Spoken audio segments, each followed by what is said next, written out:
The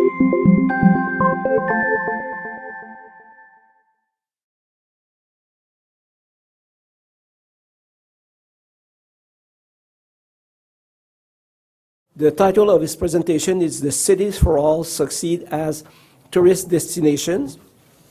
So Mr. Arregal has developed his professional activity in the field of accessibility and design for all, disseminating it through the Design for All Foundation, of which he is a founder and president. He is also manager of Pro A Solution, consultancy company located in Barcelona and Porto. He is a lecturer on several postgraduate courses and speaker at international conferences. Some relevant publications: European Concept for Accessibility Technical Assistance Manual, Universal Design, the Humble Method for User-Centered Business. He is a co-author of European Concept for Accessibility for Administrations, and Design for All in Progress, from Theory to Practice. Monsieur Arregal. Thank you very much. Look, I would like to honor the fact that we are here in Quebec in this summit, and therefore I will make my speech in French. But I will, at the same time, to try to make it inclusive, then these slides are in English. Then please follow as you wish. OK. Alors, bon après-midi à tous et à toutes. Je vais commencer pour parler précisément de ce que vient d'évoquer, les plans. Donc, l'an 2007, on a créé un réseau qui s'appelle Ville pour tous, parce que j'étais très fatigué de faire plus de 300 plans d'accessibilité dans différentes villes d'Europe qui restaient dans les papiers. Alors, on a dit, on va faire un réseau pour animer, actuer, et pas seulement suivre le plan. Non? Donc, si vous voulez le visiter, c'est cities.net, est en train d'être traduit au français, parce que cette nouveau design, c'est très nouveau. Et là, vous trouverez, par exemple, un système d'autoévaluation pour voir quel est le niveau d'implémentation de la conception universelle dans votre ville. Vous répondez à la question, et alors vous aurez les résultats, les conseils que vous donne pour travailler sur ça. Donc, d'autre côté, dans ces réseaux, vous voyez, à droite en bas, vous pouvez candidater pour des bonnes pratiques, et alors vous serez premier si votre travaux sont considérés bonnes pratiques, normalement dans la foire au Access à Paris. Donc, on a trouvé que la majorité de villes qui appartiennent à ces réseaux sont aussi des destinations touristiques réussissantes. Et nous avons étudié qu'est-ce que ces villes ont en commun. Est-ce que mon français n'est pas français, c'est comprendre? Oui, d'accord, merci. Donc, ces aspects sont d'être une ville accueillante et aussi avec une attitude entrepreneuriale. Ce n'est pas accueillir pour accueillir, mais c'est accueillir également pour faire d'argent.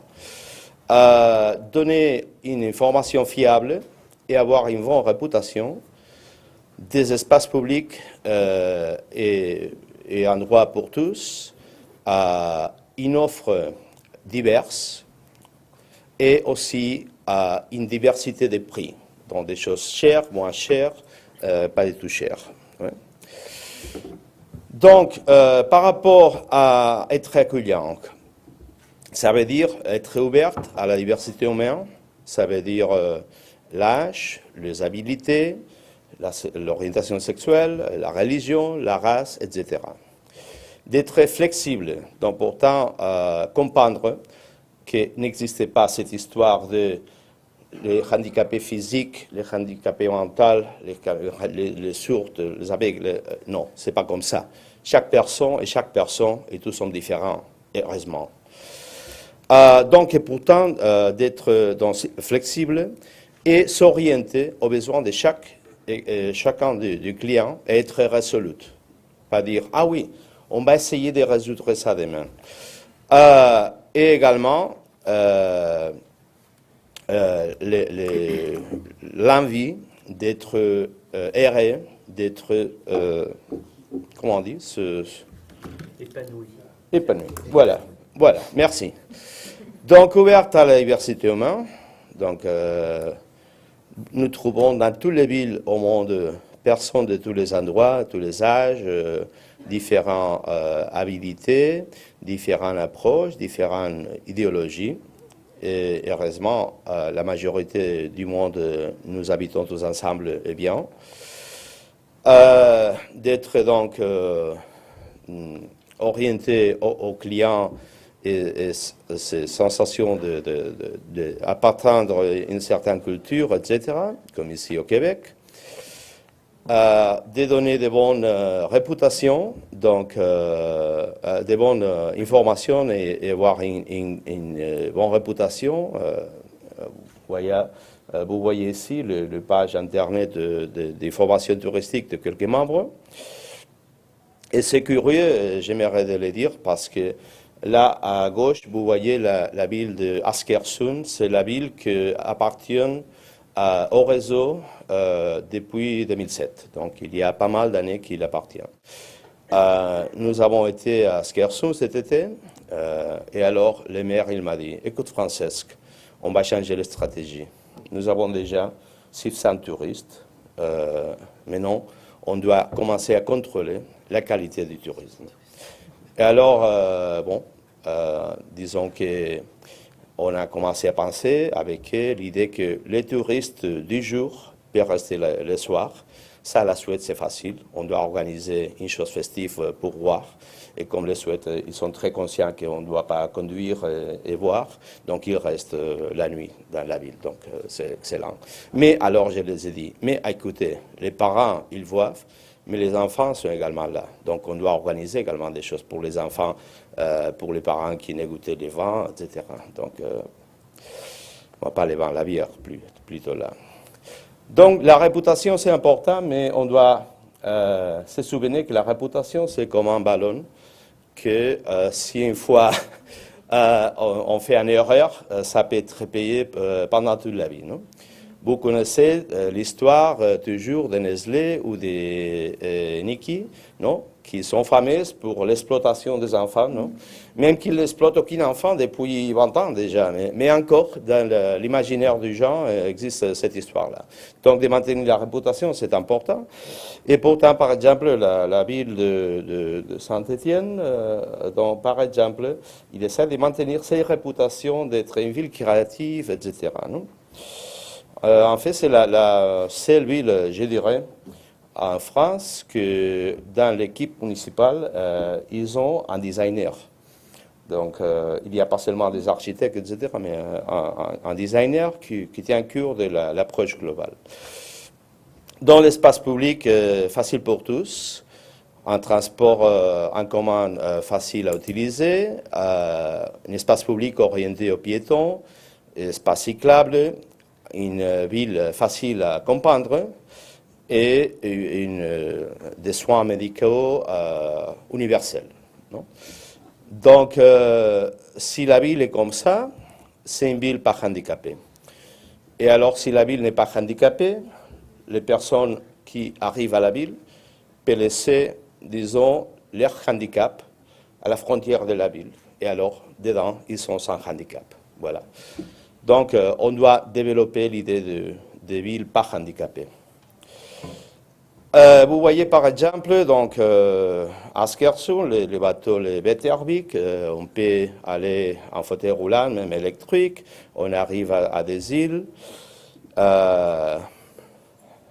Une autre fois, les tramways de Saint-Étienne.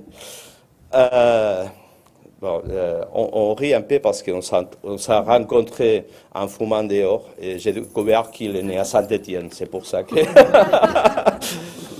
Et ces choses, c'est que pour les arrêts c'est que pour les arrêts de bus, par exemple, c'est développé par une compagnie de Barcelone qui s'est fait, a été évaluée récemment par les CEREMA. Les CEREMA, c'est les sorties anciennes. Maintenant, ça s'appelle CEREMA.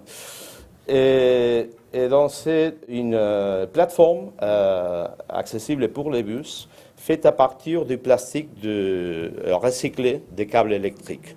Donc, c'est moins cher, donc très durable, etc. Donc, comme à Sabougal, donc des espaces publics partagés ou bien, mais toujours bien orientés aux piétons, et la transformation. Vous voyez, gagner l'espace urbain, prendre l'espace de voiture pour transformer la rue en une rue plus piétonnelle. Et les soins médicaux universels, non? Que en général dans l'Europe, c'est plus ou moins un standard. Non? Donc une offre pour tous, donc la culture, le shopping, le sport, la nature, la gastronomie, l'œnologie, la vie nocturne, les parcs d'amusement, les congrès et les événements. Donc sur ça, encore une fois, Saint-Étienne avec la Cité de Design et aussi le Jamli Park de Oskersund, ou par exemple le shopping à Toulouse, ou les sports à Sollefteå, et aussi la nature dans pas mal, un certain nombre de ces membres.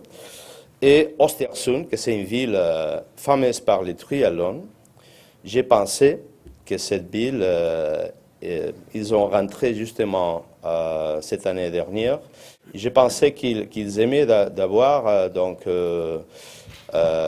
touristes à l'été. Non? Et même qu'ils sont une destination de ski, triathlon, etc., ils ont plus de touristes à l'été qu'à l'hiver. Donc ils ont envie d'amener plus de gens à l'hiver.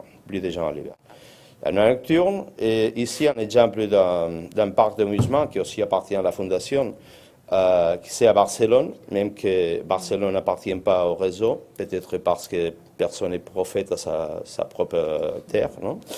Donc, mais le parc d'attraction de Tibidabo, c'est un bon exemple parce que c'est un parc d'attraction dans une grande colline et il était très inaccessible et fatigant. Donc, finalement, on a réussi à installer cet ascenseur. Et vous savez qu'est-ce qu'il a passé quand on a installé cet ascenseur au parc d'attraction? Le nombre de visiteurs a incrémenté les 22%. Donc l'ascenseur a été payé immédiatement.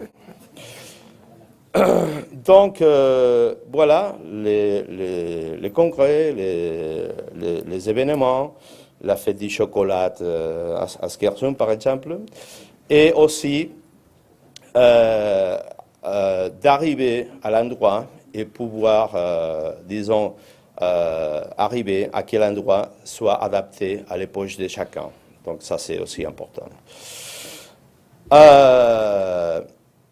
Mais toutes les villes continuent à améliorer de manière constante. Et alors, pour les aider à améliorer, on a inventé cette idée marketing, c'est le drapeau Ville pour tous, qui on donne aux villes qui arrive à investir au moins 2% de son investissement, de son budget d'investissement en des actions concrètes pour la conception universelle.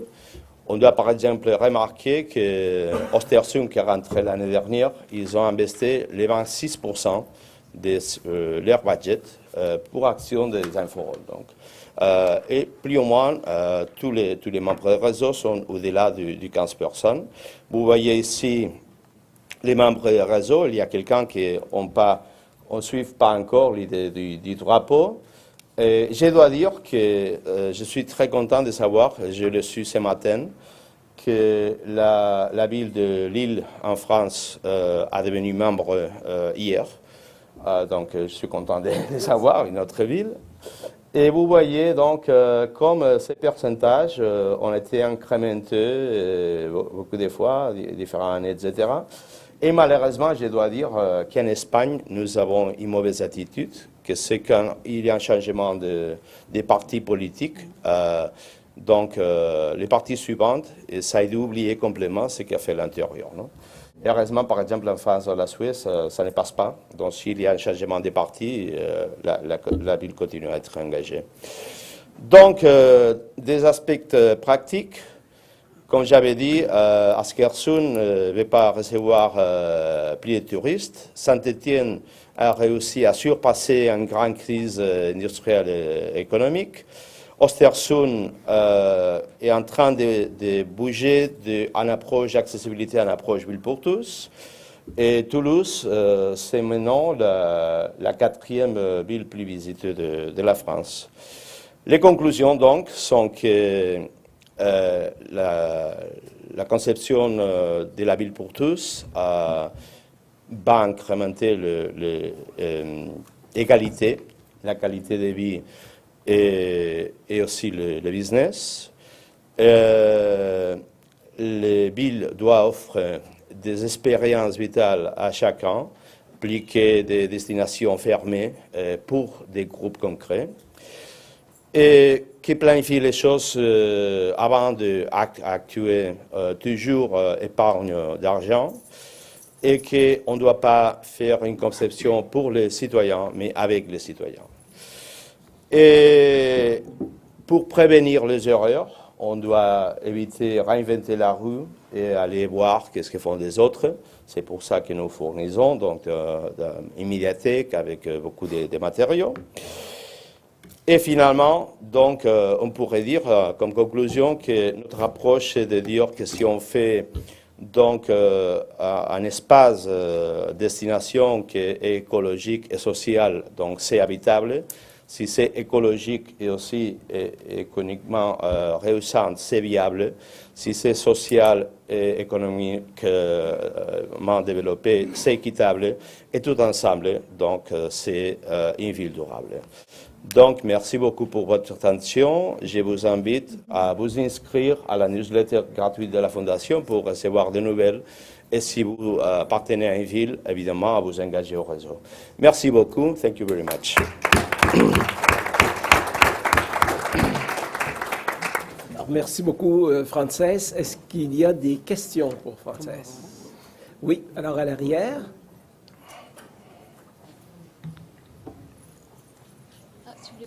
Ah, excusez-moi. Bonjour. Je ne vous vois pas. Je suis... Voilà. Ah, voilà. Excusez-moi.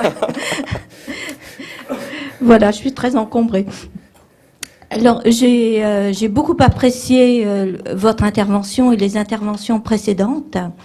J'ai entendu parler d'accessibilité. Il est vrai que moi-même, je suis une personne aveugle. Et je me pose énormément de questions quant à la réalité de l'usage de ces villes en absence de vision. Alors, François Racine a noté des différenciations de limites, de surface, de niveau, etc., ce qui est tout à fait pertinent et intéressant dans un développement de réseaux urbains.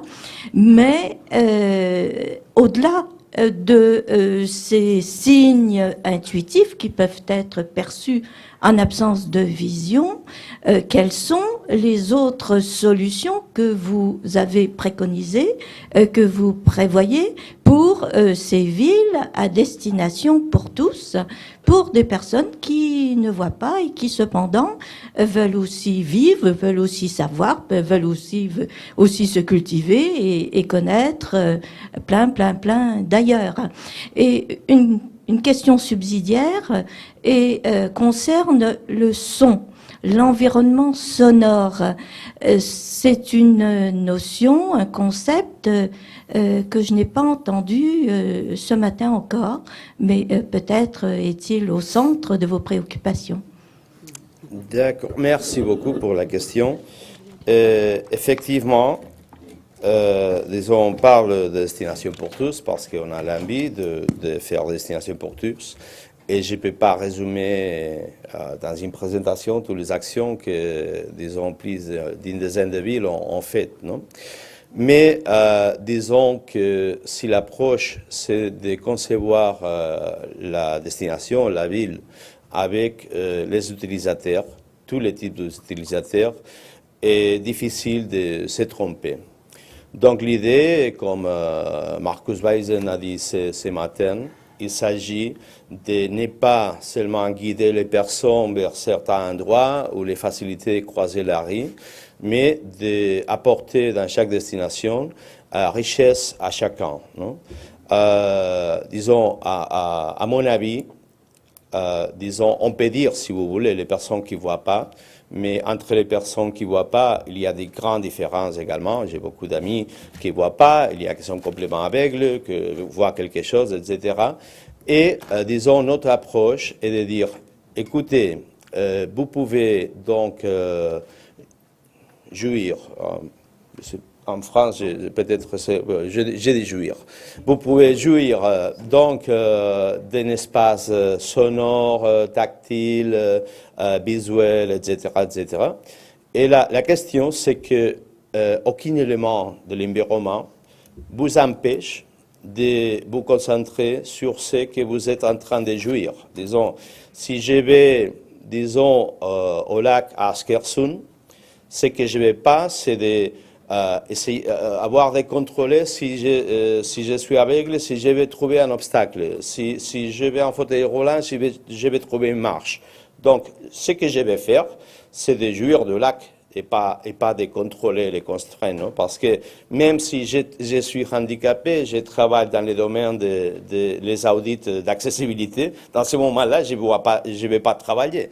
Donc, l'approche est ça. Donc, alors, si vous me demandez des choses que nous préconisons, donc, par exemple, nous préconisons que les feux fonctionnent de manière acoustique quand une personne aveugle en a besoin, mais pas quand une personne aveugle n'a pas besoin, parce que sinon on produit des contaminations acoustiques absurdes.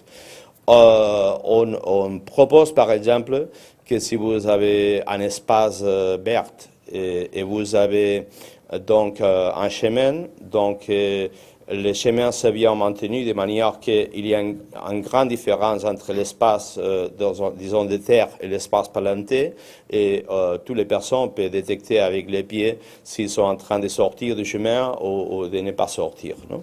Mais effectivement, il s'agit, et vous, si vous rentrez dans les réseaux, vous le verrez dans une partie qui s'appelle Musée pour tous. Disons, nous jamais pensons à dire on va grouper les musées qui sont accessibles. Non, parce que accessible doit être déjà. Donc, on va grouper les musées qui offrent une expérience multisensorielle.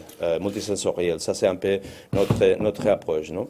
De la même manière que dans ma présentation, je peux dire que si bien j'ai parlé très vite et un peu nerveuse parce que j'ai traduit de l'anglais au français, qui ne sait pas ma langue maternelle, disons, c'est que j'expliquais, on n'avait pas besoin d'avoir les supports graphiques, je crois, pour comprendre ce que je disais. Merci. Alors, merci beaucoup. Juste mentionner qu'au niveau des repères, il y a les repères visuels aussi, et les repères sonores aussi, qui font partie des critères là, que je vais mentionner.